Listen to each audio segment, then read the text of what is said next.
Hello everyone, it's Thursday on Your View. Welcome to the show. I am Morayo Afolabi Brown. As always, I have the ladies with me. How are you doing, White K? I'm fine, thank you. Good morning, good morning. Yeah, I love the combination. Oh, thank you. Oh, my friend Dakbo gave me this top.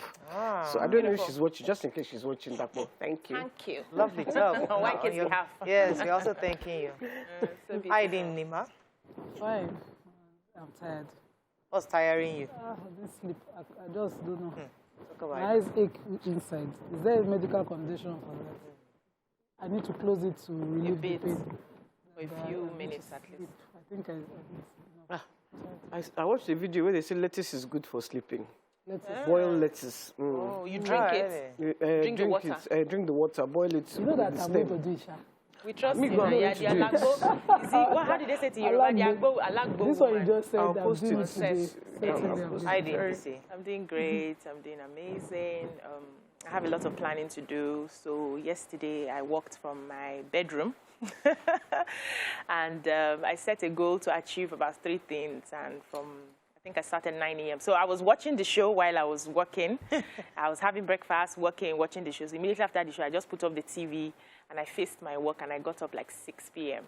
I was done with what I wanted to do. I felt a sort of joy. So it's not about setting plenty goals. We must achieve these big, big things. Even in the little things, if you set a goal that I want to sweep my room, clean the floors, do this, do that for today, and you're able to achieve it at the end of the day, you should be grateful. It means that you're progressing. Yeah. You're successful in the little things that you do. You know, so I was happy. love your dress. Thank you. You don't love the hair. So we have a news mention today. Valentine is almost here. And the ladies of Your View will be organizing a boat cruise titled An Evening with the Ladies of Your View. Woo! Yup. Look excited. We would love to celebrate our fans and meet them. All you have to do is get a ticket of 100,000 naira and voila, you're going to have fun with us. So you pay to the money is not coming to us, it's coming to TVC. TVC is hosting the Ladies of Your View with our fans on February 12th. So for a couple, you can come. We would like to hang out with you guys. So that would be awesome. It's an initiative, and we're definitely excited about it. So we'll give you more information about it towards as the days come by. Let's go on a break. When we come back, we go through the front pages of the papers. Stay with us. We'll be right back.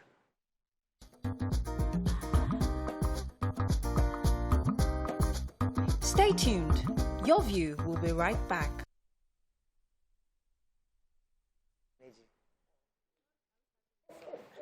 Okay, let's start with the Punch. Okay, I don't see Nation here.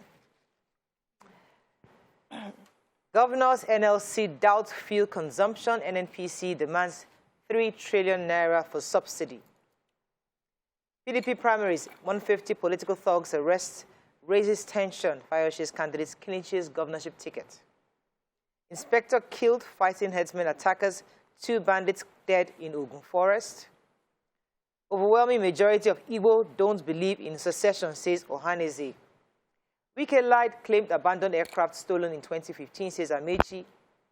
Akeredolu alleges massive payroll fraud, vows sanctions against culprits. Okorocha plans world conference on presidential bid, 6 senators' prayers. Tinubu graduated from our schools, insists Chicago University. Deductions from FAC to police fund illegal, says court. And FG landing cost raises, petrol landing cost raises to 282 naira per liter. Oil hits $19. Okay, which stories are we starting? Human interest, which one? Major headline? Yeah, no, Weekend line, not Wiki, yes. Go ahead. So the former Commissioner for Transport with Amechi's government has responded to the allegations of the present governor that the former administration bought and hid a plane in Germany for all these years and that he just, secretly found it out. He said that's not possible. According to him, let me read him very well. He said, the lie in the River State government rant is so obvious. It's simply not possible that a plane that was properly documented in the handover notes of the state's Ministry of Transport, which I supervised as commissioner to the incoming administration in 2015, can be said to be secretly abandoned. And what he said was that they had acquired a new plane. And they thought, you know, the old one would not be needed because as they said, they didn't need to maintain 2 aircraft. So they decided to put the other one, refurbish it, and put it out for sale. And that that transaction was going on at the time their administration was done with their term. And so they handed over that aircraft in notes and the position it was in, and that, you know, it was to be sold. All those details were put in that handover note that was given to the new administration. For whatever reason, they didn't continue with it, but it was documented, and now they are claiming it was secretly hidden somewhere abroad. So I have the story of Ohaneze Ndigbo. They are saying that the East is prepared for the 2023 presidential elections. They are prepared to have the presidency, and they are asking for support from all the political parties. That how it's usually done is when they come out and say this, if it's to be zoned to a particular region, all the political parties will have a way of supporting that region and giving them, people from that region, the ticket. They also went ahead to say that those people who are, you know, peddling rumors and trying to make the Southeast a hot zone is very political, but that not everybody in the Southeast wants secession. A few of them, it's just a few people that are clamoring for secession. The majority of the Southeasterners do not want secession. They want Nigeria. Yeah, they're saying that, let me quickly finish. They're saying that the Southeast as well were even more ready as at 2015 when President Buhari, you know, came to power, that they were more ready, that the only thing that made them not to have that opportunity was because they had to put the people of Nigeria first, which they wanted the president who was able to fight Boko Haram issues that they were having. And that was the only way that the president, Muhammadu Buhari, emerged as the president.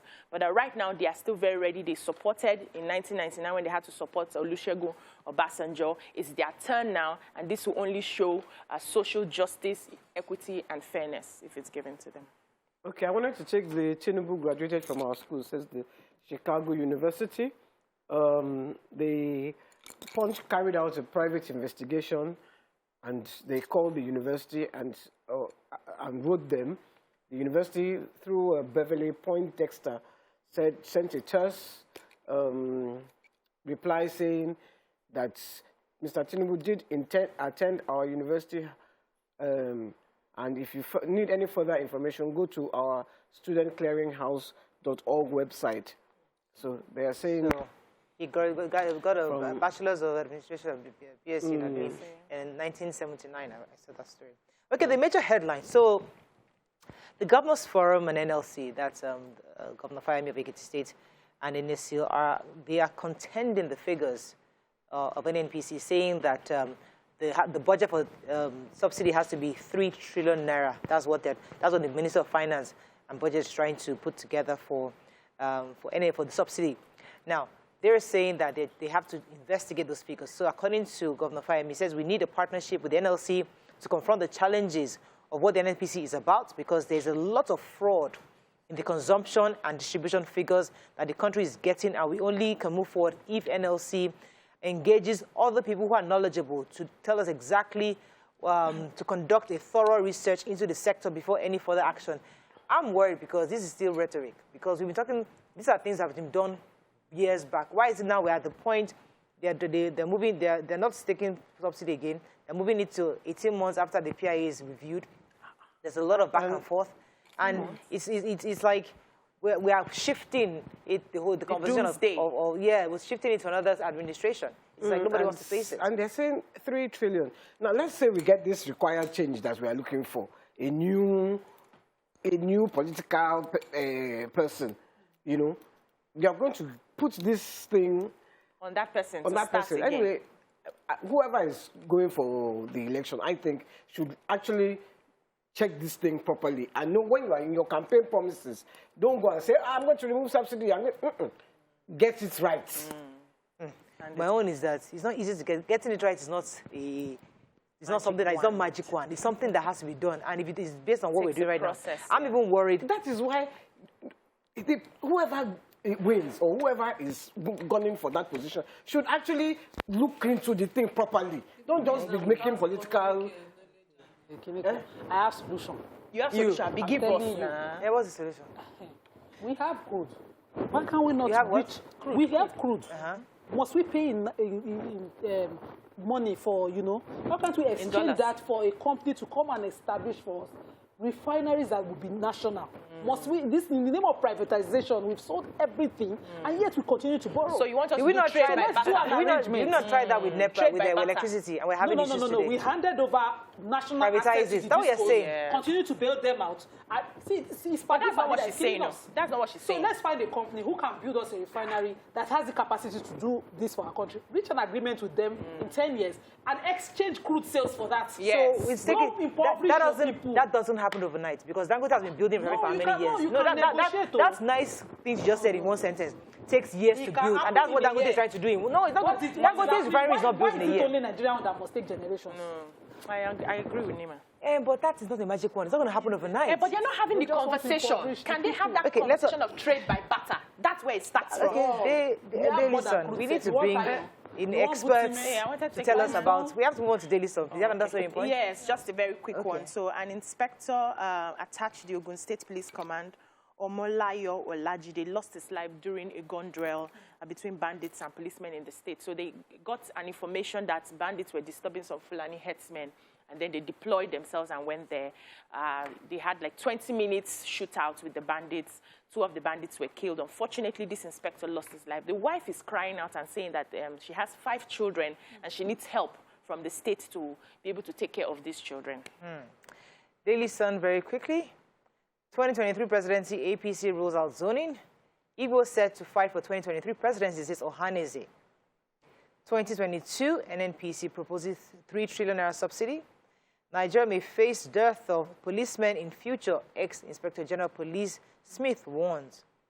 2023, Saraki Okorocha joined presidential race. Rivers floors FG over police trust fund deduction. And UK resumes priority visas for work and study. Okay, which story? I was going to take Governor Wike. Let me see if I have that story here. Have you found it? Nope. Let me quickly take the Police Service Commission while you're looking for that. So I think a former, I want to get his position now, former Inspector General of Police, Smith Musiliu, is raising an alarm that if care is not taken, Nigeria may face a dearth of policemen in the nearest future, which may make the fight against crime and criminality more difficult. They're saying that, first of all, we do not even meet up to the allocations that we're supposed to have. We have over 200 million people, and we don't have enough policemen to handle them. Also, they're saying that we do not have the proper equipment that we need for this. And when it comes to recruiting policemen, they said there are some parts of Nigeria that people are not really coming out, especially in the southeast. They're not coming out. And even when they decide to do, they're supposed to be getting referrals from these obas and kings and kingmakers. But then those ones who collect money from them demand money to be able to give them those referrals. And also project people who are not indigenous of the state to join the police force because they are getting money out of it. Now, if we continue like this, we may not even have enough police to, help us in our security issues in the country. Okay, let's go on a quick break. Okay. When we come back, we'll continue with the review. Stay with us. We'll be right back.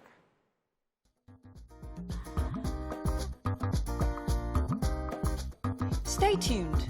Your View will be right back.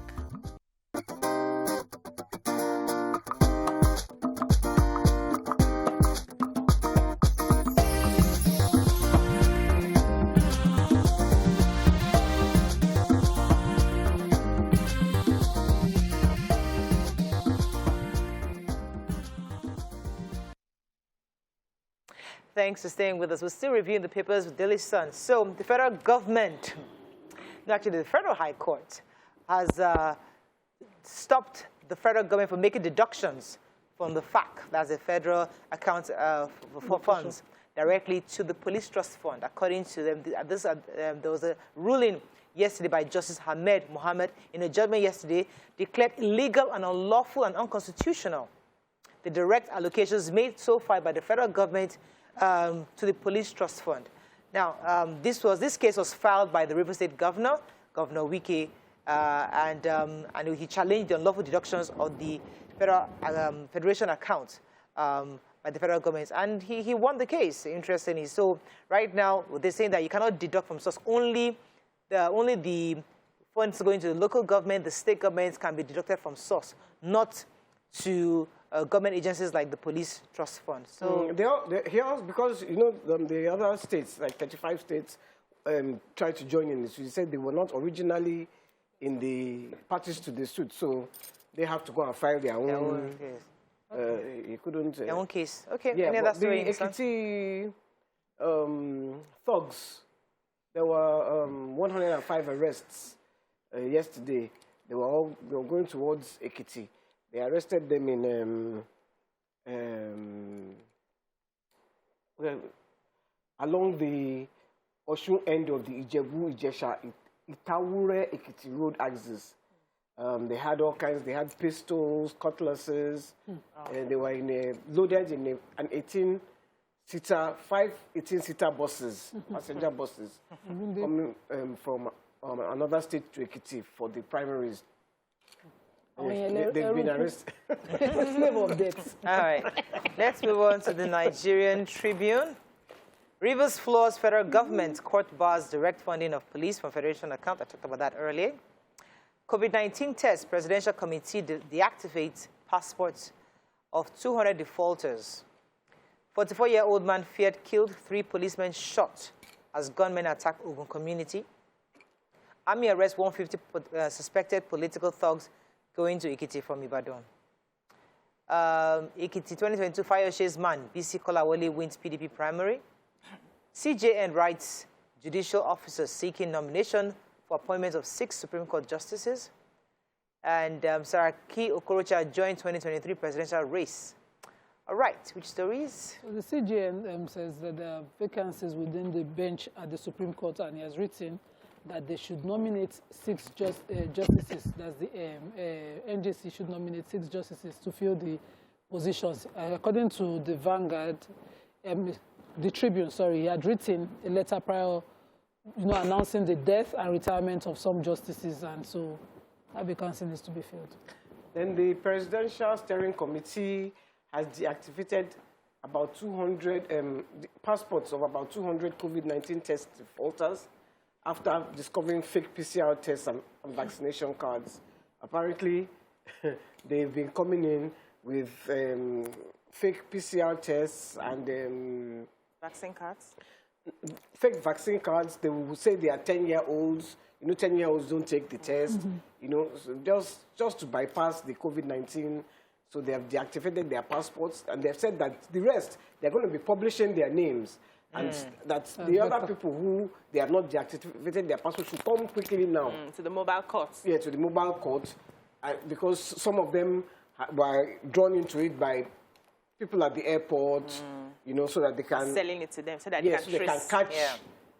So Governor Sanwo-Olu was in our neighborhood yesterday to flag up the construction of the iconic Ojota-Okpebi link bridge project, which I think was said I was 21 years old. This is an idea that's been conceived many years ago and wasn't done. He was here. Interesting, I heard he came to Kids also. My mother-in-law was in the market. I said, I want to check out around. So he was also in Ketu, getting to inspect the new Ketu market that looks really, really well built.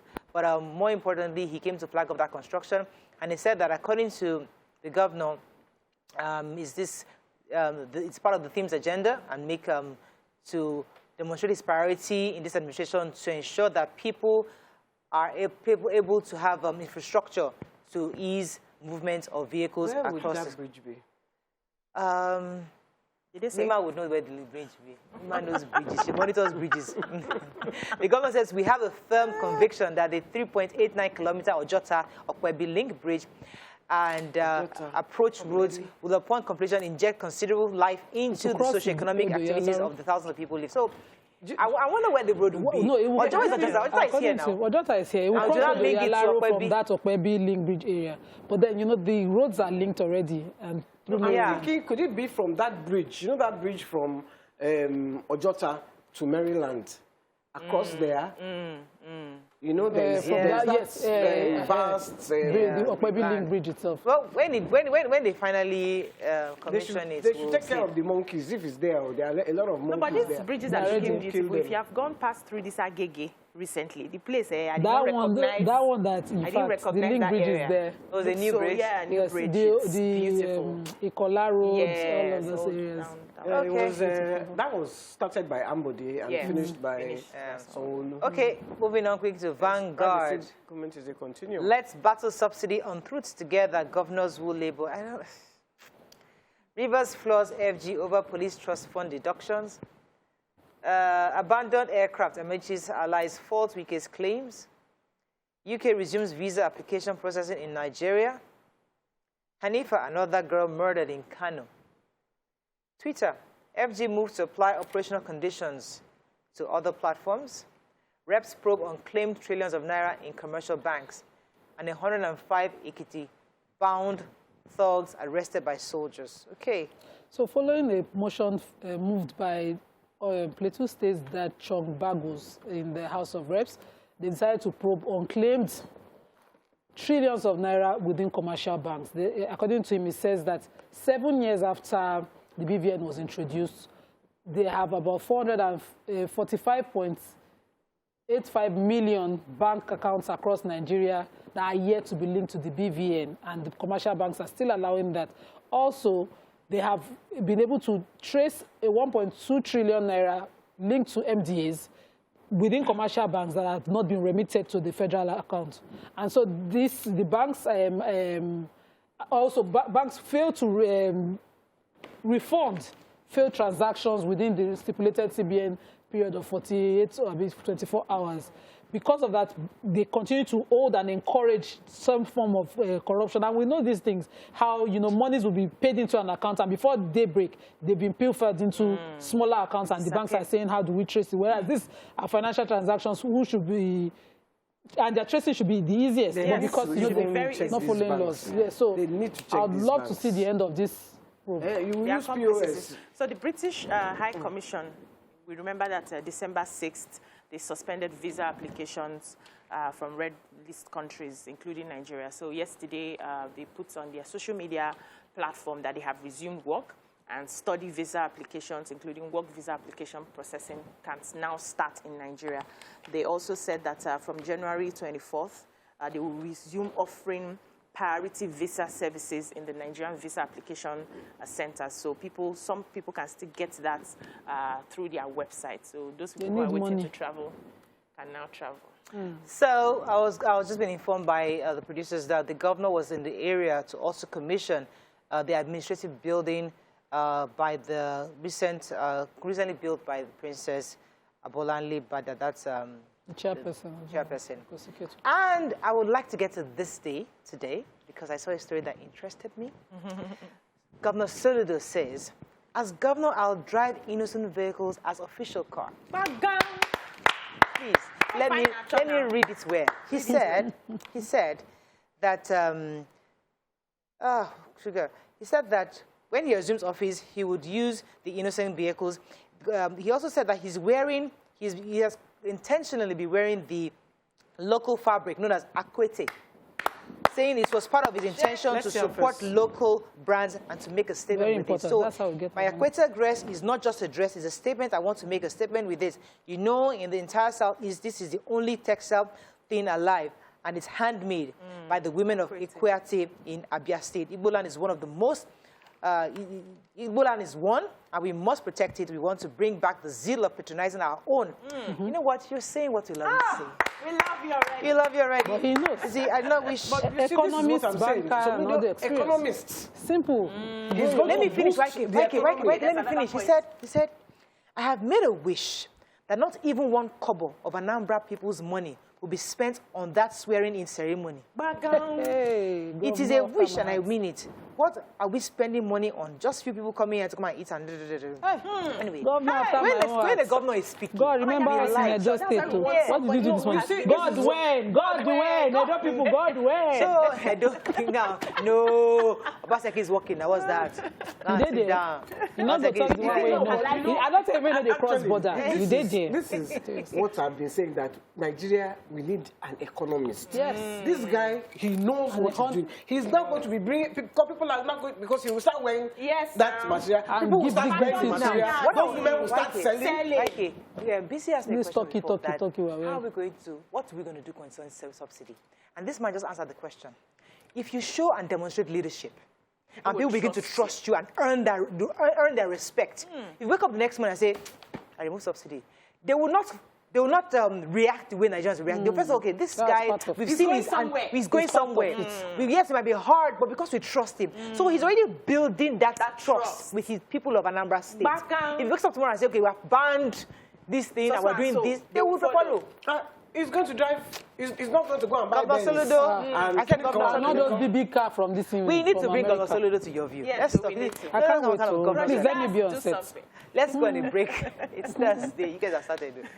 Oh, when we come back, so Messi Agbe called me last night. I'll give you the gist. Stay with us. We'll be right back.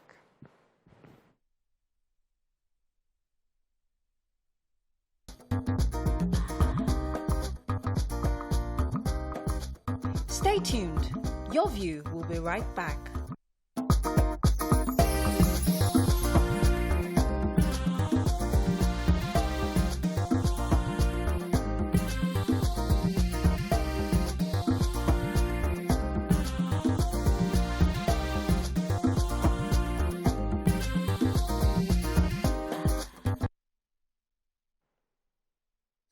Thanks for staying with us. So before we go into our gist, we have a very special guest with us. She's a serial entrepreneur, philanthropist with several charities that center around education, human capital development, and healthcare.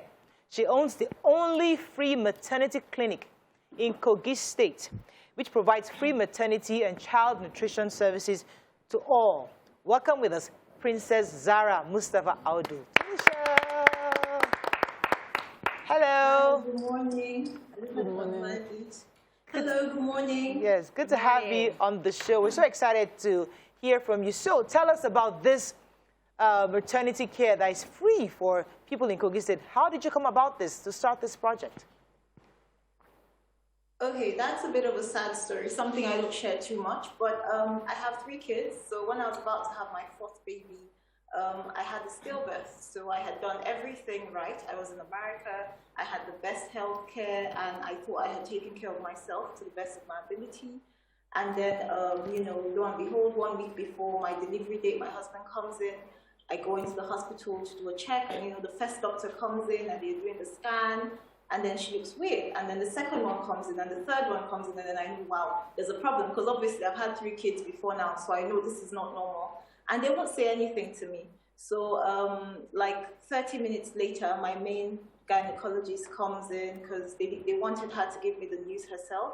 And she said to me, well, we need to go into an emergency surgery because, you know, the baby, there's no heartbeat. So I have to go home, get ready, come back to hospital. And I had this. And for me, I needed a way to sort of like keep the memory of my daughter going. So I decided to open a free maternity clinic, because obviously a lot of women do not even have access to the kind of healthcare I had, and still they have to go through stuff like that. So this was a way of keeping her memory going, and also ensuring that more children are brought into the world safely. Right. So that's basically the story behind that. Yeah. That's a very laudable, Princess. God bless you for this. But how are you able to sustain it in Kogi State, knowing that the maternity will require a lot of funds? Well, the thing, funny enough, it doesn't. The thing with, because what we do, to be honest with you, we don't do cesarean and all that kind of stuff, complicated surgeries.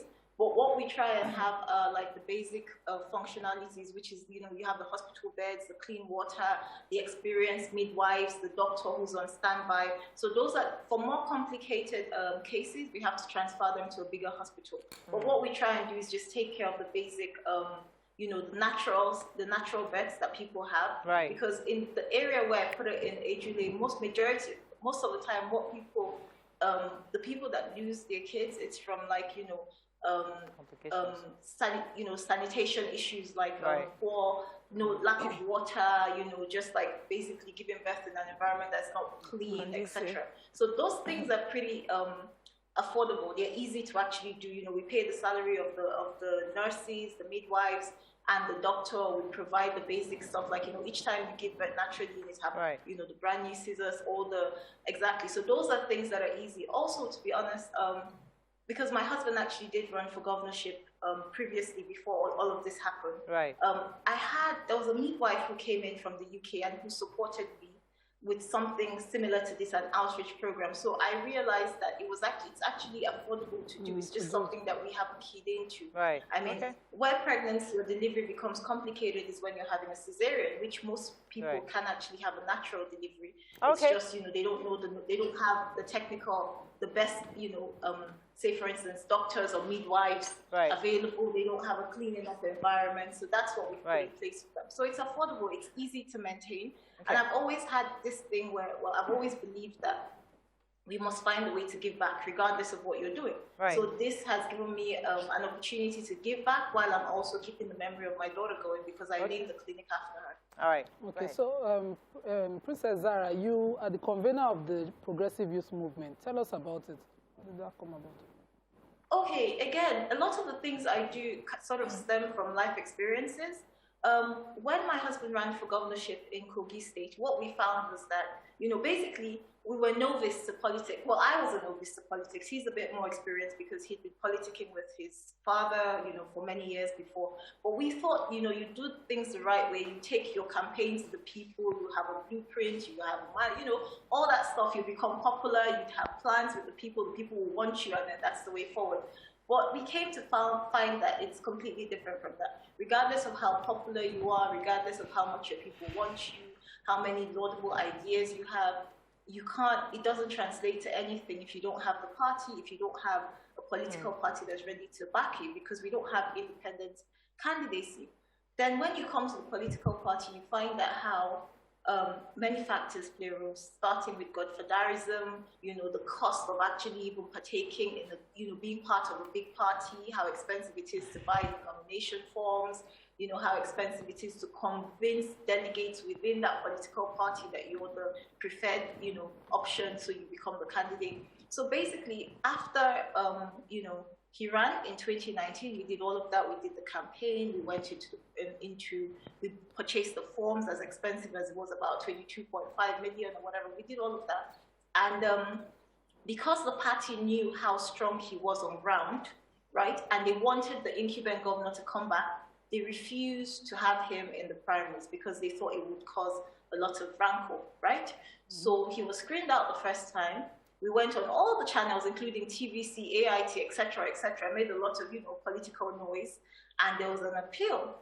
The appeal, he was put back in by the, the appeal judges, if that's what they're called, but the people who were put to assess the appeal. He was put back in, and the night before the primaries, about 3 a.m. at night, the then party chairman, Comrade Oshomole, said to his secretary, who actually informed us, that, listen, there's no way we're putting this boy in, he's going to be a problem for us, because according to them, it's not his time, it's turn by turn. So that led you, he's not going to play by the rules. Is that what led you to start the movement? The whole experience that happened with the campaign? No, it wasn't. We left, obviously afterwards, it's a long thing. So that was 2019. The movement actually started towards the end of 2020 into the beginning of 2021, simply because I realized that how, even though majority of our political parties are made up of young people, we don't have a say. We don't have a seat at the table within the parties. We don't, they use us when it's time to, for thuggery, for election rigging, for all the bad vices, but we're not allowed to express ourselves in the positive light. Those of us who feel that we have something to offer are kept in the background. So I decided it was imperative for young people to come together and speak with one voice. It was imperative for us to leave our personal political ambitions, but actually fight for one cause. For once, let's fight for youthful inclusion in governance, and that's what the progressive youth movement is about. Great. Well, let me go on a quick break. When we come back, we continue this conversation with you. Stay with us. We'll be right back.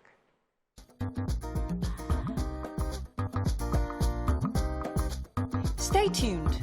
Your View will be right back.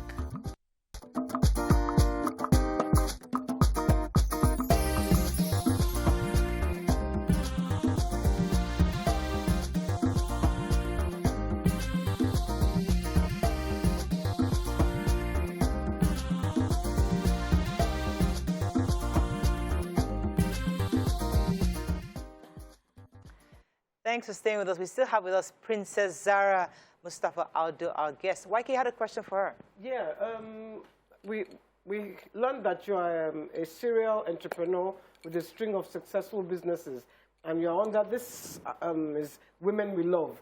So we'd like you to talk about the businesses and How you inspire young women like yourself. Okay, with regards to businesses, I've done so many different things. At the moment, we do a lot of real estate.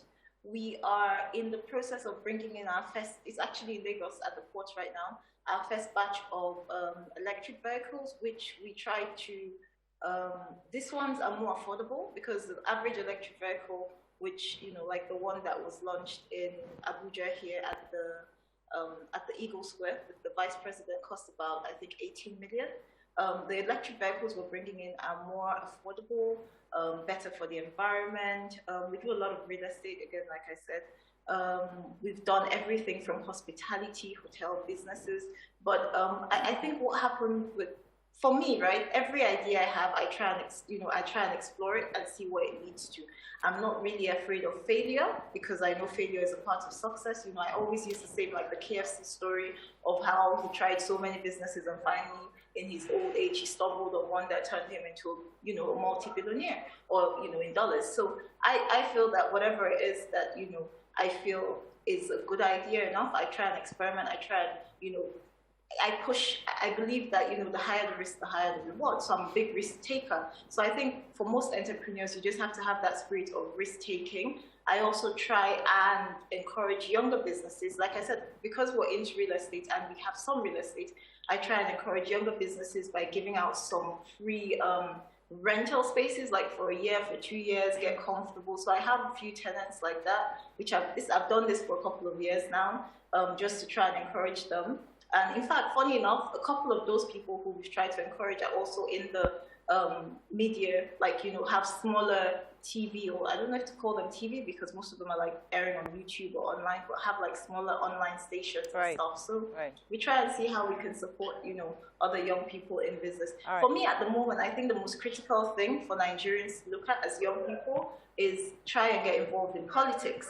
Because as a business person, right, my business has suffered a lot, you know, due to, for lack of words, bad governance, you know. The environment, whether you like it, the political environment affects whatever you do, you know. With the exchange rates constantly, you know, skyrocketing. If you're doing any business, that means you're bringing goods into Nigeria, you're going to suffer for it. When we started designing the electric cars about 2 years ago, initially we thought we would sell a car at like 1.5 million naira. Based on the exchange rates today, we're looking at selling at like 4.5, and that also defeats the purpose of what the business was for, because it was modeled at bringing in affordable, you know, eco-friendly cars. But now that defeats the purpose because 5 million for any individual is a lot of money. So these are the kind of challenges that you face, which is important, why it's very critical for us as young people to get involved in politics. And, you know, I was watching your show earlier and you mentioned about Charles Tinubu and what he's trying to do in Anambra and trying to improve the economy, etc. We need to start putting round holes in, you know, round pegs in round holes. Basically, we need to, and the only way to do this is for the quality of people who present themselves in 2023 to be improved. If we don't improve this quality of people, we're going to recycle the same crop of leaders and we will get a worse result than we have right now. Fantastic. All right, so as we wrap up with you, I would like to ask about your challenges. I mean, as a young woman, beautiful, attractive, married to a governorship candidate, there's a lot of, women go through a lot of various challenges within their work, family. How was it managing everything together to achieve this success? Honestly, I don't really, you know, I think for everybody, I believe you guys all in there are quite successful, but as a woman, you'd find that even, especially as a young woman, you still feel that I don't see myself as this great success. I still feel that it's a work in progress. Right. I feel that sometimes there are areas that suffer, but I try and prioritize. I have 3 kids, so my husband, my children are priority. At the moment, I have this it's not really a pet project, but I have this thing that I kind of feel that this is what I was destined to do. This is the only thing so far that has given me true fulfillment. It's not making me any money whatsoever. In fact, it's like it's a never-ending hole. We're pumping so much money into it, but I feel like we are deliberately trying to identify and help younger politicians grow. And I feel this is us leaving a real legacy, because everything else goes. Finances, people die and you lose everything. You know, you take nothing with you but your name, what you've done, the mark, the mark you've left in other people's lives. So this is my cause. This is where I'm at the moment, trying to impact. So I'm going to use every media opportunity to spread the word, spread the gospel. We want to support as many young people in politics. So please join the movement. The Progressive Youth Movement is for every young person. Right. Yes, we are APC inclined because you must belong to a political party. But even within the APC, we are seen as the black sheep of the I'm seen as the black sheep of the family. Even though in the beginning, I was probably one of the loved ones, you know, but all of a sudden, because I'm speaking up for the youth, I'm speaking up for the people, you know, people are, you know what I mean? So it's more of encouraging more young people to join us. Thank you so much, Princess Zahrah. It was a pleasure having you on the show. I like how you said it, APC inclined. So you're not in, but you're not. I like the way you put it. But thank you very much. You must belong to a political party. You do not have a choice. And unfortunately, what they've done to us is we only have the APC or the PDP. It's either you belong to either. And for me, I would even say, even within the PDP, I want more voices speaking up for young people. The problem is not the party. The problem is that we keep having recycled leaders. We need to be deliberate about pushing in a new crop of leaders. So I hope this message goes somewhere. So thank you so much. Would you run for office? I wanted to ask. Would you run for office? So, no, I wouldn't. You see, that's the funny thing. I wouldn't run for office because we're a family of 2. My husband's already a politician. So my job, as far as I'm concerned, that's why I said my purpose in life, I feel for now, is to help others, you know, in whatever capacity, you know. Fantastic. We have to wrap up with that. Office, but no, I won't be running for office. Thank you very much, Princess Zahrah Mustafa Aldo. It was a pleasure having you. We like to once in a while bring in women we love, who are doing great things, who we admire, who we like what they're doing, and just bring them over just to inspire other people out there. So thank you so much. I think you've done just that this morning. We're going to go on a break. When we come back, we want our Thursday topics. Stay with us. We'll be right back.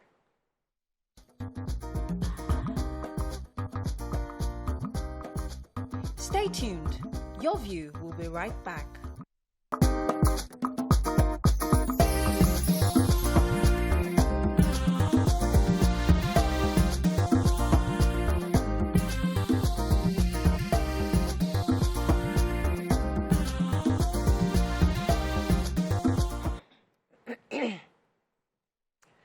Thanks for staying with us. So yesterday, yesterday on the show, we discussed Samuel Posu, and then we discussed Mercy Aigbe.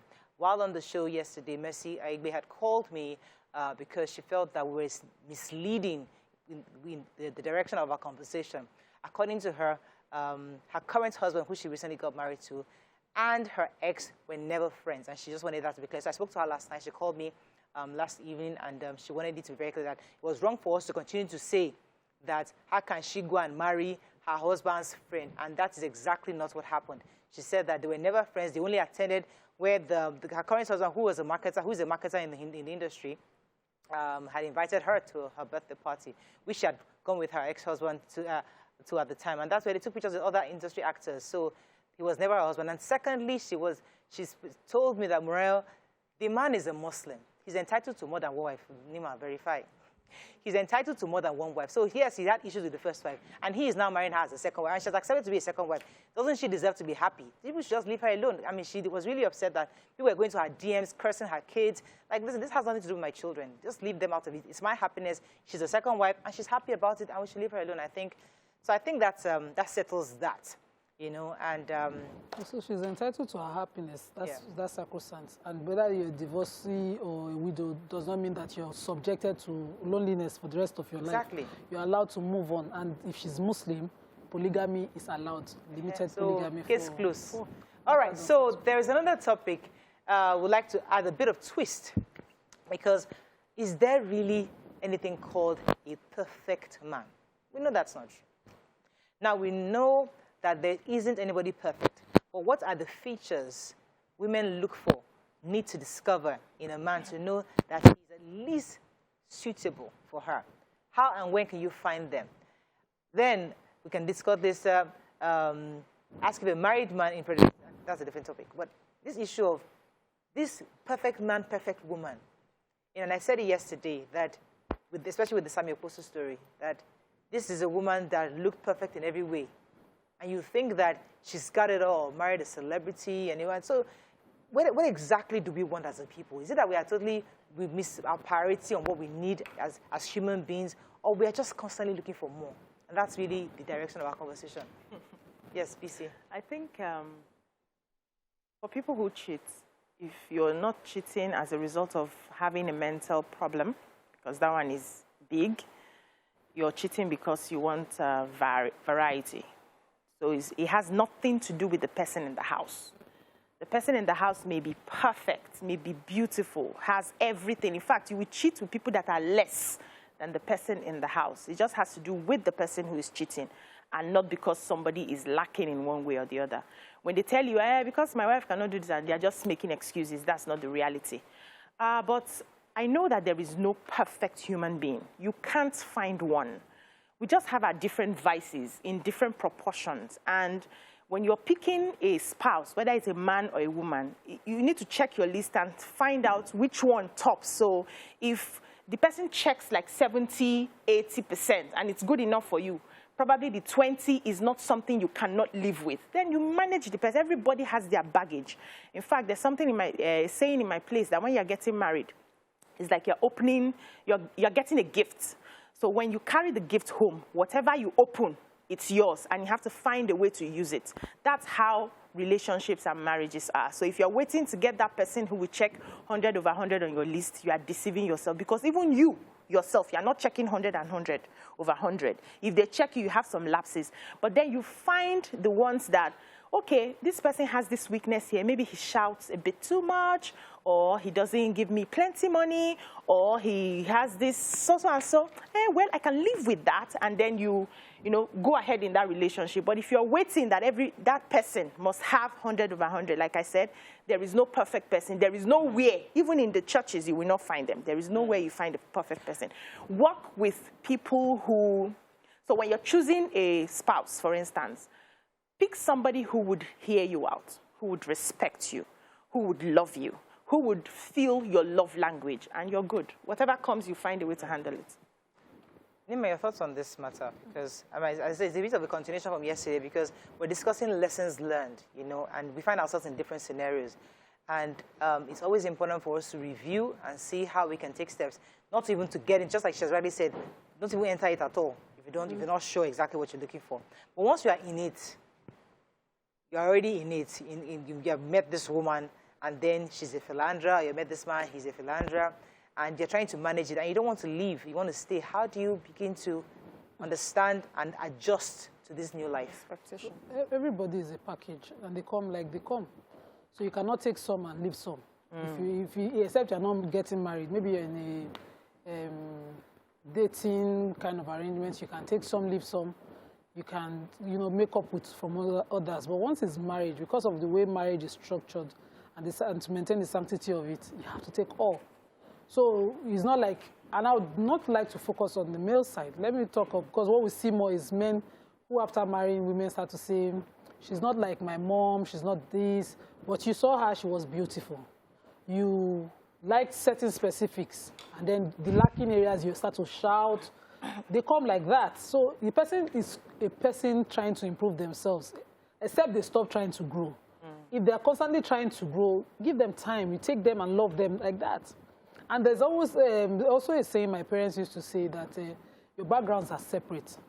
your exposures and realities were different growing up.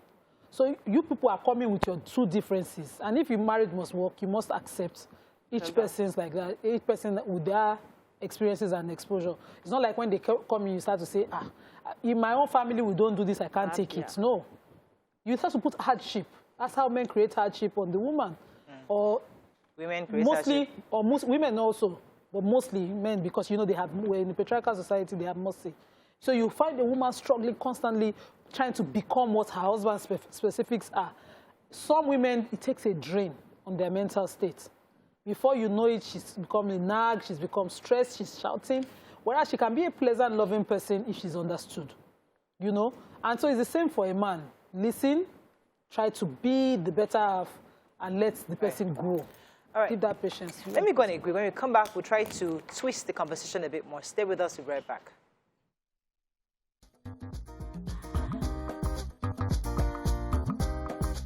Stay tuned. Your View will be right back.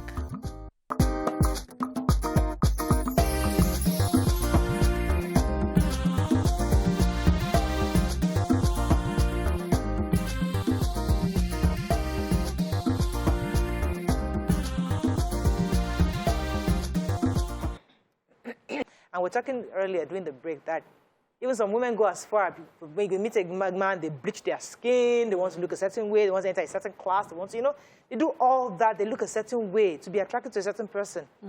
And then that person still hurts. So you now think that all the wahala I've been doing, to what end is this? YK? Like I said during the break, I just said there is no perfect person. So when you meet a man who now tells you, oh, I like my women light, so please start to bleach your skin, and you start to bleach. You're not doing it, you're doing it for him, and you will never be perfect, because if a person doesn't like you the way you are, they will never like you. You know, so I think women should, and men, not just women, men and women, if you meet a woman, because, you know, 2 weeks ago we treated that topic on the guy his wife left him. He was a mechanic, and his wife left him. You know, that's another instance of he was okay for her when she was using it. So, YK, what I see, because I've had this issue a few times with people just having to discuss what they're going through in their relationships, and what I now started realizing is for all those partners, it could be a man or a woman now, so we are not just on one gender, who would see you the way you are and then want you and suddenly start telling you that you have to change. So they're now like, okay, you look at me now, I'm a blackie, and all of a sudden you now tell me that I have to start lightening, that you actually prefer me to lighten up. That's one. Or, okay, yeah, you're very thin, I want you to be fuller. That's two. You start putting pressure on the other partner to be a certain way. Meanwhile, when you were choosing, you saw those people who were that certain way and you didn't come for them. For me, it's an abuser who does that. It's somebody who is manipulative. And sometimes, because we're in a hurry to just get this love, just be in a relationship, just be in a marriage, we are willing to take in anything. And at the end of the day, you are struggling to do things to meet up to the person's expectations. Now, where does it end? You know, we're talking about this bleaching. They said 70% of Nigerian women bleach, right? Because their men want them fair. People like me were put under serious pressure growing up to change our skin tone. As a matter of fact, it got even modeling. We'll go for auditions, you're good, but you don't get the job, simply because you're not bright skin. So a lot of us fell under that pressure. Thankfully, me, I didn't, because no wahala. When I blow, I can blow myself with myself. You know, I had that confidence, but it took a lot. There were some times I would sit down and I would feel really bad. For a dark human being or a dark girl, especially in Nigeria, at the time I was growing up, you have to work twice as hard. So a fair person would just waltz into the place and everybody will notice. But you have to be intelligent, you have to be well-spoken, before they even see a glimpse of you. So it's still the men at the end of the day who puts those sort of pressures on somebody trying to be somebody else just to please you. So what my advice that I would give to women or men personally is, if you see me the way I am and you think it's okay, come. But if you come with the intention of changing me to be somebody I am not to please you, it won't work. No, but because sometimes, when does it end in that sometimes it's not about pleasing the man. Sometimes this, let's talk about this bleaching for a second. Let's stick on, I'll come to you, but let's stick on bleaching for a while, because there are people who actually find favors because they are yellow. You enter a place and everybody turns around because, who's that? That fine lady that just came in. You get their attention. You're automatically and you taste that attention, you realize that, oh my goodness, people notice me because I'm taking care of my skin. Like I'm bleaching, I'm light, I'm yellow. So that in itself, not just because of the man, but it's always a decision an adult takes to get the attention she seeks. Makes no mistake. The creator makes no mistakes. So it is a mental problem. I consider it one when a dark-skinned person thinks that, you know, I just need to be a bit lighter to get favors. If you need to put an extra, it has to be in your intelligence. End of story. Because that person with the fair skin will only last as long as their brain can reach. They're not going to use stone skin tone to execute any work now. Any projects. See, I wanted to jump on when BC was talking that sometimes we give the men this impression that, you know, it's only when we are looking in a certain way that we are fine. And it starts from the person who dates and who leaves somebody to date somebody else. So women who filter looks, you will be in your house with your husband, you wear your natural look, your natural hair, and you expect him to love you. But when you are going out, you say you need to look glamorous. Auntie, define one, stay one place, don't confuse us. We have to look No, it's we women. We are the patronage, we are the everything. We set these standards. And now these standards have become everywhere. Everybody is now using it. And we are still coming now and say, man, you're asking too much. I ask you, auntie, please. Pick a hustle. Pick one. Okay, so let me understand what she's saying. I want to go to, I want to make it, you people will fight me. But the colonization is part of our problem. Major. Christianity is another part of our problem. Religion. So that it covers all the other religions. Yeah. Let me tell you why. Because the religion is foreign. I will go to Christianity, for instance, because there is a face, and that face is a white face. So you go and automatically, you don't even know it's happening. In your subconscious. I'm here. I will help you with the terms. That person that you are looking at is superior. Is superior to you. So when you see anybody that looks like that person is superior to you. Automatically. So automatically, you don't know. It is subconscious. So when you see a white person, definitely that person is my superior, because that person that I have looked at as I want you both. Now, what happens is I will go to the hair. When you do your hair and you are doing like when you bow, you will come into that. You are keyed into that superior, so you are feeling superior. So okay, wait, easy for you to say. You got nice hair. Yeah, you got beautiful hair. Yeah. Some of us don't have good hair. I'm even covering my hair. Yeah, but that's you. No, because that was you. If I had your hair, I would leave my hair out. Yeah. Anyway, let's leave that one. I'm trying to tell you, because I'm bringing up my brother's daughters, and I'm trying to make them proud of who they are. Now, there are three. Two are fair, one is dark. The dark one feels inferior because she's dark.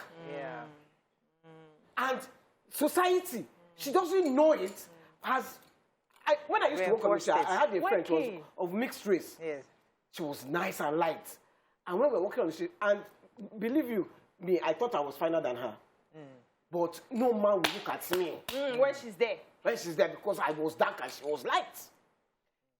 Your eye, the man's eye, or just yellow. They're attractive now. They're attractive. So the yellows, they are what you call attractive. They but look. I have another friend. Where? I have another friend, Carol. She says if you want to know whether a yellow person is fine, imagine that person dark. Dark.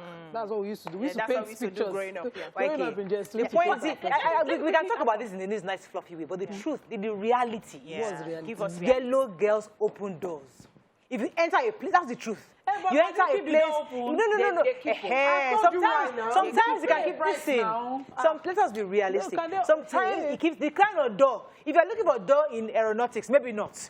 If you're looking for a door in entertainment, absolutely. Let's be real here. Because a lot of actors and actresses realize that it makes them look brighter and attractive on set. So the point is, are we speaking against bleaching? Or I say, because these are adults. 100%. We are saying these are adults. They can make a decision. If I want to bleach it, you can make an adult decision to go and bleach your skin. It's your business. Morayo. But the real problem is, how does it affect those coming behind us? You see what YK is saying that we are missing is that mentality has now encouraged people to bleach children. Yes. Encourage people to bleach children. They bleach children. Okay. And the repercussion, let me use local language, repercussion of bleaching on the skin, under the eyes. It's happening to a 7-year-old girl. You need to be a crazy mother to put your child to go through the consequence of something that will happen in 30 years' time. When I had my daughter, my children, I said they come out white. They come out as if they don't even have blood. It takes a while, you know. And I bought my child and said, this making yellow, make you miss one thing with Ori. To maintain the color. I cut off. Hey. That's why I cut off quickly. Yes. They call it toning. To No, glow. It's glow. I don't like this conversation. So why? It's one-sided. See, no, it's not one-sided, Morayo. one-sided. See, okay, if you like, call it one-sided. One-sided. Because you see, we can't even sit at a public place and make this all right. That's how bad it is. We need to regulate this industry of chemists. People that are not dark people. That's why I'm qualified. talking like this. I want somebody yellow on set. We need the yellow person on set because No, they have. Wait, You know, we now. have different categories. They have natural You are yellow yellow now. people. I'm brown skin. I'm brown skin. You can't be brown. No, Now I'm me brown be brown. skin. No, don't See. say where you are. Now me See. be brown. You I come yellow. from a family. But they have, Nima, wait, so they have naturally yellow people. Let me finish. God has made you did yellow. You don't yellow. like you now. It's coconut oil. Me, I know that See, you we use. call them You don't in use my- any other thing. It's in my natural. family, in Why my now? family. It's no ori. Oh, Me? I don't even use anything. So those in are my natural. family, we called my yellow cousins, my ancestors, who were yellow, white all through. They call them aljenu. They call them genes because they looked different. And I still have it. I see some signs of it, but I have never wondered or been bothered about how to turn to my cousins. When you see them, they are lucky to have dark hair. So it's never bothered me. Just be okay to But be you have That your is eyes. you. You have your Listen, eyes. guys, listen. Your And the eyes reason are why I like say it's one-sided because It's you not. are not bothered about that. And But it the truth, shouldn't because be. you are not in the industry. You are in the industry, but you are resolute to stay in where you I are. said, But But it was a This lot of industry work. that Yeah, we lawyer, are- Jerry, go and sit down. That resolution was a lot of work. Yes. That resolution came from a place of my father had instilled in me enough confidence that I was beautiful in any color. So I have 3 kids. The 2 girls are, they're not even close to your color, but a bit, you will say they're a bit light. My son is dark. And I know what I tell him almost on a weekly, monthly basis that blacks don't crack. You're like your mommy, you're cute. You're going to look like this in the next 70 years. Yes. Trust me, they'll be arguing your age to make him understand that he should own his color. Because he watches cartoon. He sees what is happening on social media, and he sees that everybody's after the very attractive one. And when you come to my house, you dare not tell me one child is finer than one. I will beat you up. Yeah. Simple. No. I'm doing it deliberately because I knew what I went through So, in a society you see- where fair catches everybody's Yes, attention. this is you are deliberate. Let's put yourself in the shoes of a young lady. You don't have anybody in this Nigeria. You have no connection, you have nothing, but you have a good talent as an actor. And you go in for auditions, and you have, the only chance you have is to be brighter and lighter. So you take that chance, and guess what? You get the role. Now, whose fault is it that the industry she's getting into is demanding that she gets lighter? Are you going to blame her for that? But you Or contributed should- to the industry. Who contributed to the Thinking industry? like that, you who has that mentality and you are willing to go any length to do something To get about what it. you want. You've just contributed to that mentality. Yeah. Morayo, Jotoriolo, when we were little, children babies used to run competition as babies. It's just their hair that even was the difference among babies. Now babies now look weird. Yeah. On Instagram, they are selling cream. Nima, When my daughter wanted to do Morayo, sorry if I bail us forget. out of this. Do you lose your authenticity because you are seeking for success? For years what is in the success modeling without industry, I did not get any job. I will go for all the auditions. I will go for everything. I did not get any job. I did not get any endorsements. I was not brand anything. And I was seeing my fair counterparts shining in Fanta, shining in Glow, shining in everything. And I felt horrible. But Will I now say, because I wanted it so bad, I will lose who I am meant to be? Today, my color is paying me. Hello. If I don't tell you my age, you won't even guess it. Yeah. You won't guess it. That's all. I go for things and I don't have tear. You won't, if you look at me, you won't see anything that shows I have given birth to anybody. The I'm just telling foundation you. No, this foundation. Without foundation. Wait, how we should carry this conversation, Because you are lucky, you are one in 30, 40 that has been able to surpass that color thing. How are we going to advise our young girls coming up? Come, this is your black skin. It pays It's gold. This is your black skin. This is your natural hair. It pays you. Because we are the lost generation. We are gone. It's true. I mean, you're younger than me, but you have already crossed over. Yeah. Yes, sir. The ones that are 18 and that are coming, those young people, how are we going to tell them that, come, who you are, what you are is beautiful? Okay, so I forget that the person that you look at in your church is white. Mike, leave that one. Leave that one. No, No, don't go there. Don't let me take you up on that. You take me. I'm ready for you. I'm ready for you. Take me. Because when you look at the person that you worship as a white person, we don't worship him. We don't worship that white bar, that picture you're saying. Subconsciously, God is that's spirit. the picture in your church. That's what the picture in my own church. So when you imagine God, what face comes up? Anyways, I imagine a bright light. A bright light. No, I imagine a bright light. Why do you not imagine a dark light? Exactly. There's no dark light. There's no dark light. Not in dark places. Thank you. Excuse me. Light is very Thank you. Why is everything black? Bad. Nobody said that. We didn't say that here. No, but listen. That's the word. Black men. Black this. Black sheep. Black sheep. Black that. Black. There's white lies. Black light. Black Friday. White lighter. There's white lies. But it's used to. White light. Black light. He's the bad light. White light used to make life nice. That white light. White light. Let's go. The black light. Devil. We need to check the devil. Let's go. If they say there is white devil and black devil, Please. The white devil is better. It's because The of black devil. Even in Yoruba movies, we can't hear you again. White witches and black witches. Let's go. I'll be right back. Use our platform. I'll be right back.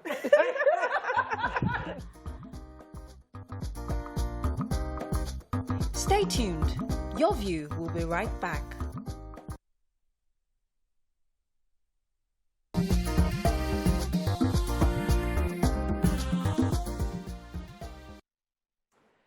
Thanks for staying with us. So we're still discussing this issue of bleaching. Initially, we started with being perfect for your man or for your woman, and then kind of this conversation now moved to the issue of bleaching. But you know, recently my daughter was 10 years old and went for a photo shoot, and the photographer was asking me, why are we not making up the girl, you know, for her birthday? And I said, she's 10 years old. She said, but can you put some foundation here? I'm like, hey, she's 10 years old. She's a baby. You know, she's a baby, for heaven's sakes. So he said, well, it would be nice. Anyway, I just said, no, nothing on her. Just take her. By the time he took the pictures and came back, he had embellished, make some really fuller lips, you know, made it some colors. I was so livid. I said, you sent me an 18-year-old child. That picture is an adult. That's not my child. Take it back. Let that child look like a child. Yes. Don't put any lips. Don't put any. Just leave her as she is. All you need to do is just change the background. So and I agree with you that it's almost gone subconscious, where we are defining beauty even to these little children, to what they are. And that's why Mariam actually was very intentional about wearing her natural dress for a whole year. When her daughter was saying, you don't look glamorous, because she wasn't looking natural. So I agree with that argument. But I'm also asking you to see the other side, because the person who's bleaching her skin, it's not as if that process is not easy. You do screening, you do scrubbing, you do cleaning. It's not an easy process. But for them to do it, they are compelled to. So we don't blame them. We blame, who do we therefore blame? Because they are compelled to look white because it gives them favor. They do find favor in their industry. People, it opens doors, because when you enter an office and they see you looking all, because it makes you look expensive, and who is this person? You come in with a nice bag, all looking yellow. They'll ask you, are you here to see the MD? Even though you came there to see the receptionist. You know, Yeah. so it does. There's a way it does. Whether we want to accept it or not, it's the truth. Because we have that mindset.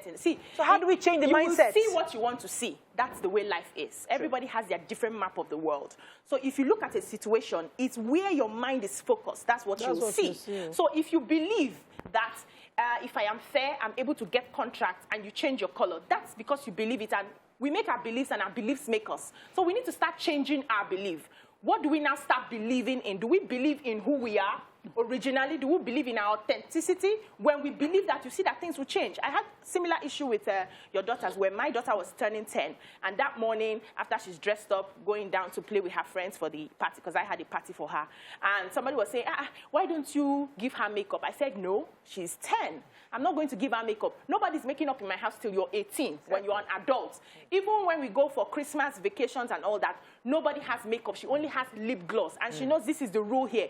When you're an adult and you can make your decision, then you choose. So it's the mindset that I have. I believe that in any color, even if I become a lizard today, if I come to your office, you open the door, it's my belief and it's working for me. So we need to start changing our beliefs. We need to start teaching people. Most of these people are not informed. They feel, oh, this is what is trending, this is what is happening. Let me align my children so that they will still get the same favor. Right. But if a parent understands that what you carry is not your skin, you are more than your skin, you're more than your hair, you're more than your clothes, you are who you are, you have your essence. People will carry themselves well, and the society will begin to change. It's simple. Okay. Start with ourselves. Easier said than done. Let's take this call from Babs. I'm looking for somebody to be on my side. Good morning, Babs. Are you there? Yeah, you're on today. Yes, good morning. You're live. Go ahead, please. Thank you, good morning. What I was going to say was to remember the quote of this man, Bishop Ajayi Crowder. When he says, Bishop, can you hear me? Very clearly. Yes, sir. Yeah, Bishop Ajayi Crowder did say at one time in his popular saying that you must be proud of your skin. Whoever does not proud of his skin is not fit to live. I think that's it. Whatever you add to your skin now, you know it is fake. By the time you remove it, you back to your normal self. Why don't you try to be your normal self and be known for what you are? And also, just quickly, with regards to a perfect person which you discussed earlier on, there is nobody that is perfect, as you have said. However, relationship requires tolerance and compromise.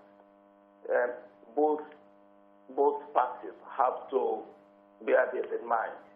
And I support Ms. B.C. Ujialu very, very much in her thoughts. Thank you very much, sir. So, but who are we to be the moral compass for others? I know that we're having that moral decadence in our society, and we all want to bring us back to where we used to be. But the truth is that we've evolved beyond that, where everybody is an adult and can make their own decision. So my question, therefore, is that who are we to judge somebody because they chose to be lighter? Is it not their skin? Are they not adults to make their own decision? We're not judging. I don't carry bad smell close to me, because some of them have body odor. Don't affect my nose personally. I'm not judging you. You can be as fair as you want. Your nose now. It's only if you kiss somebody and the distance between you and him and you smell it. And I'll be shift. It's the olden ones that smell. The new ones don't smell. No, they have a particular. No, if you're used to people who bleach around you, they have a particular smell. They don't know. Nah, there's some all this. I don't want to mention names. Those ones don't smell. Your moral compass thing that you go back. Let me pause you. I want to hear a response. Let me take Ade from London. Good morning, Ade. Are you there? Good morning. You're live. Go ahead, please. Sorry, Brian, you are alone today. I want to support YK. I want to take it from where YK stopped. Yes. The mentality of some of Nigerian men, some of our men, some of them is that when they date a white female, they believe they are having fun with an Igbo girl. So that goes into their mentality. So they see the black as maybe hot there, but the white one, I mean the fair one, or normally they call them yellow in Nigeria. So they believe, my wife is Igbo, my wife is Igbo. That's the colonial mentality we are still living in. To me, black is beauty. Black girl can buy with locks, any soap. But if you have a yellow girl, You'll be looking for a special soup everywhere, and that costs a lot of money. So guys, not all guys are attracted to yellow girls, but they prefer the black one. Those who you see with yellow girls, is that colonial method that my wife is my wife is So black is beauty. Let's cherish our color, and I love it so much. Thank you very much. Well, Waike, you probably experienced racism abroad. You see, for those of us that are here, we don't see racism. And many people who date white people is usually a means to an end because it opens doors for you. That's the truth. You're married to a white woman, you're likely to get your social security number quickly or your paper because you're married to a white person. So it's a means to an end, whether we like it or not. So it's not a Nigerian thing. It's a global phenomenon where it seems like whites seem to be globally acceptable. But I agree that we need to change the narrative, especially because we're going to become... We need to take our place as Africans. It's so difficult being on this side. And appreciate, yes, you're struggling, right? You're struggling on this side of the argument. You're trying, you're trying. I'm trying to, yeah. You see this issue of the moral compass that we keep talking about. Whenever we say, you know, that who are we to judge? Why would we judge? Society, that's your lane. Somebody sent a tweet, and I wish I could find that tweet, that the business of society is to maintain standards. And so that's why they would judge when the standards are not maintained. So when a person now says, well, we've used this thing to allow everything that was a vice, a negative, all our lives, become the norm. See now the videos that we share. Would you say maintain standard or refine standard? It should be refined. If you want to refine, if you want to refine, it has to be society refining it. If it is abusive to a person's rights and certain things, we continue to, you know, to change it, not to lose it completely. Now, people now bleach children. We say that because they need the tone to gain favors, to access doors and all of that. Who are we to judge? People now violate the sanctity of their marriages. Who are we to judge? Who is the first judge? We drop that. Baby mama has become polygamy, but we are denying polygamy. We do not. Which one gone? Thou shalt not judge. The Bible says thou shalt not judge. Thou shalt not judge. Don't judge. Yahoo is now normal because who will question this? Who will judge? Who will judge? We are here. We better talk the one we want to do after. Let me help her. Nobody has the right to judge anybody. Exactly. Yeah, sure. If I don't like your wigs, that's your business. I can't judge you. I can only comment. Yes. I can't judge you because, in fact, because I was on the show last week, Obiajulu wore a white spray, one pink, funny-looking wig. DJ copy. Thinking that I will comment. Is it my head? I did not talk because that's the way she wants to be. People that your silence is talk. I can just stay in my lane and say, simple. This face your front. Let me just leave her in her lane. Face your front. Face my front. Exactly. You cannot judge, but you can change the mindset of the people. That's why I say you are gone. So you leave that one that's gone. I'm not a gun. I'm still here. Is that the mindset? In the Christendom, we don't talk like that. In Christendom, we don't talk like that. Nobody's gone. We are here. We are alive. Gone. No, don't talk. That's what you say. Their fish don't dry. If you break, I go break. My fish don't dry. Anyways, I have to take this call. Wait, take the call. I haven't finished this one. No. Good morning. Are you there? Hello, Jeff. Hello. You're live. Go ahead, please. Yeah, I'm calling on your view. Live? Yes, you're live. You're live. Okay, yeah. Actually, I'm calling in relationship to the topic you guys discussed this morning. Yes. About fair women. And I live here in Europe, in Luxembourg, and I think the issue of African men or the society of black people giving preference to white people or people with light skin color have to do with the long time delay created by white people or European people that white color is superior. I can remember sometimes ago I met a Ghanaian here in Europe who said, oh, whites are gods because of what they do. So that's very important. And secondly, if you remember, also, long time ago, the music saying,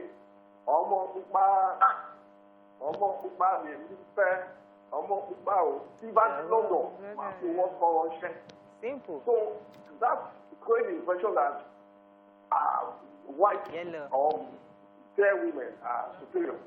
And why didn't that musician say, almost do, if I did London, I to work on one share? So this question is people that. Thank you so much, Jeff.